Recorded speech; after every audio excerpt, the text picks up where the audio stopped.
দেখো, মেয়েদের কাজ কিন্তু শেষই হয় না, তাতে অল্প কাজ করো আর বেশি কাজ করো, কাজ তো কাজই।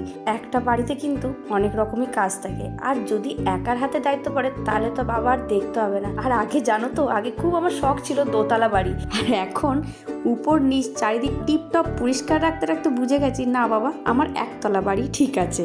যাই হোক, কথা বলতে বলতে আমার খাওয়া কমপ্লিট হয়ে গেছে। চলো এবার পুকুর খাবারটা বসাই। পুকুর আর এক সপ্তাহ বাদে পরীক্ষা, মনে হচ্ছে যেন আমি আবার দ্বিতীয়বার মাধ্যমিক দেবো। সত্যি কথাই, বাচ্চাদের পড়ানো মানে মায়েদের আবার ওই দ্বিতীয়বার মাধ্যমিক দেওয়ার মতনই অবস্থা।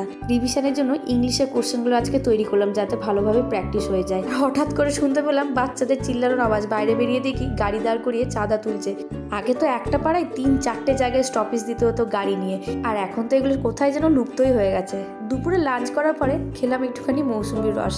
আমি জানো তো কোনো ফলই খেতে ভালোবাসি না, কিন্তু এই মৌসুমীর রসটা আমার ভীষণ ভালো লাগে। চলো এবার আমি রেস্ট নিই আর তোমাদেরকে জানাই টাটা।